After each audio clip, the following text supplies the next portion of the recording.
जिहा ढार हवै हो। जिहा गुरु के दरबार हवे हो, जिहा बाबा के दरबार हवे हो।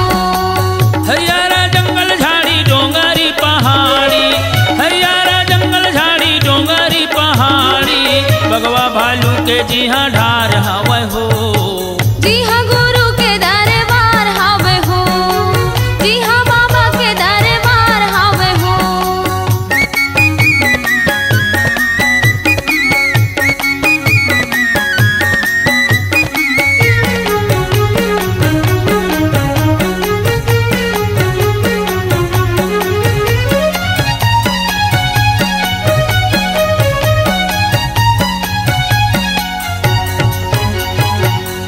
के पुजारी गुरु डोंगरी में जावथे, छाता पहाड़ में जाके ध्यान लगावथे।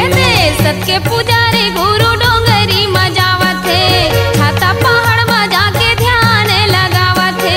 सबके पुजारी गुरु डोंगरी में जावथे, छाता पहाड़ में जाके ध्यान लगावथे। सबके पुजारी गुरु डोंगरी में जावथे, छाता पहाड़ में जाके ध्यान लगावथे। सत्य पुरुष के गुरु करथे पुकारी, सत्य पुरुष के गुरु करथे पुकारी, मने मने मगुन जार हो गे हो।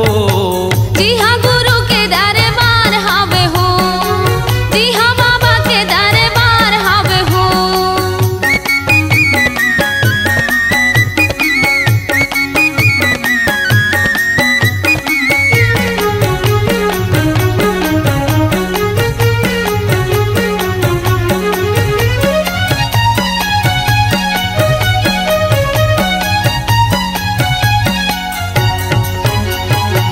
भगवा के रूप धरे पुरुष पिता आए है, मारे किलकारी गुरु बाबा ला डरवाए है। भगवा के रूप धरे पुरुष पिता आए है, मारे किलकारी गुरु बाबा ला डरवाए है। भगवा के रूप धरे पुरुष पिता आए है, मारे किलकारी गुरु बाबा ला डरवाए है। भगवा के रूप धरे पुरुष पिता आए है, मारे किलकारी गुरु बाबा ला डरवाए है। हाथी घोड़ा बघवा भालू भीड़ी हो गए भारी, हाथी घोड़ा बघवा भालू भीड़ी हो गए भारी, बड़े बड़े सांप के फुनकार हो गए हो।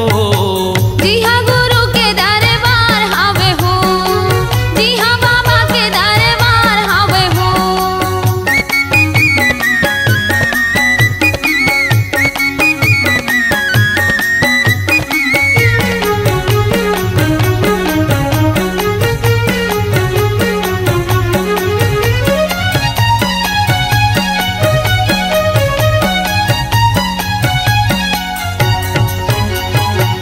पुरुष पिता गुरुदेव वरदानी, भगवायो भालू संग होवथे मितानी। पुरुष पिता गुरुदेव वरदानी, भगवा भालू के संगे होवथे मितानी।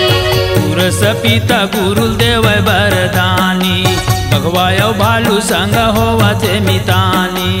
पुरुष पिता गुरुदेव वरदानी, भगवा भालू के संगे होवथे मितानी। जेकर महिमा सत्य हवै गानी सानी, जेकर महिमा सत्य हवै गानी सानी, गिरतुरी में परमान हवै हो। जिहा गुरु के दरबार हवे हो, जिहा बाबा के दरबार हवे हो। हरियारा जंगल झाड़ी डोंगरी पहाड़ी, हरियारा जंगल झाड़ी डोंगरी पहाड़ी, बगवा भालू के जिहा ढार हवै हो।